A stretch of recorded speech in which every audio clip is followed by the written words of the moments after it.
This whisky costs $30,000. It's a single malt. Single malt whisky is one of the most revered spirits in the world. It's exclusively made from barley, which is quite a cheap product. So how does one bottle get to be so expensive?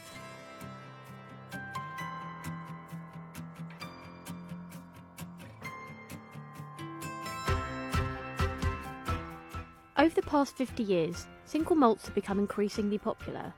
Scottish single malt exports grew by 14.2% in 2017 to just over $1.5 billion. One of the main players in the single malt market is Glenfiddich, whose parent company achieved a £1.2 billion turnover last year.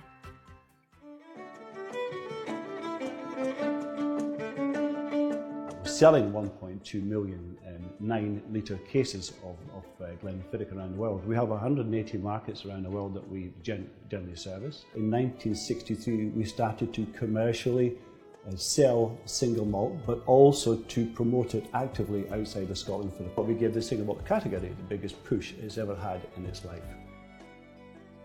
We were fortunate enough to try a 12-year-old bottle worth $36 and a 50-year-old vintage worth $30,000. Nice, sweet, soft. The 12-year-old whisky was certainly sweet and pleasant to drink, but I was expecting the more expensive bottle to taste out of this world to justify its price. Oh, wow. Really distinct. You can taste much more European oak in this one. The distinction between the flavours, like it's a lot smoother and a lot oakier. There seems to be truth that the longer the alcohol is in there, the smoother it tastes, so the more deserving of the expensive price. But that can't be the only thing that justifies one bottle being close to $29,000 more than another. Another reason is that making single malt is an extremely difficult process to get right. Barley is ground down and added to spring water. Heated to 64 degrees Celsius, it turns to sugar, dissolving into a fine sweet tangy liquid called wort. The wort is drained, cooled and passed into washbacks. This is heated and condensed in copper wash stills for its first distillation, and a second time in spirit stills. The spirit trickles into the spirit safe, ready for maturation, and then is batched in casks with spring water. Casks spend years in the warehouse, maturing into a single malt. So the secret to the quality of single malt is consistency.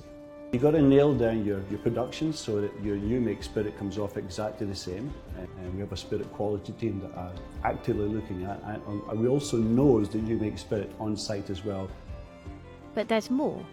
An age 30 maturation can have 30 to 40% of the alcohol evaporated in the barrel, or 1% each year of the whisky's life.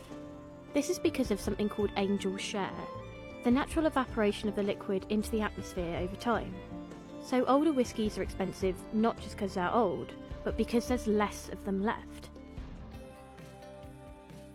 There's one more factor we haven't touched upon yet: status.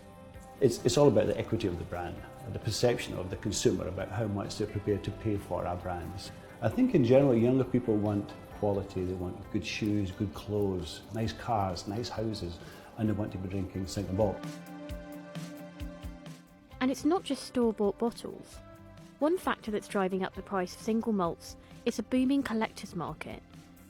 A bottle of the Macallan 1926 60-year-old recently sold for $1.5 million in auction, marking the largest single sale ever for a bottle. Christie's International Director of Wine, Tim Tiptree, oversaw the sale. It was one of 40 bottles produced from a single cask that was distilled in 1926 and then bottled in 1986, was a hand-painted bottle. So I think it does add a little to the desirability, but it's the intrinsic quality of the whisky inside the bottle that is driving the demand. But Scotch has some serious competitors. Alongside China, India, Taiwan, Ireland, Japan is one of the world's major producers of unblended whiskies. For relaxing times, make it Suntory time. You might have heard of Suntory time. Suntory owned the Yamazaki distillery in Osaka Prefecture. The rarity of their produce drove prices sky high. And the Japanese have come to the fore. About 4 or 5 years ago, one of their whiskies, a Yamazaki, was made best whiskey in the world. And that created a lot of noise around the Yamazaki single malt.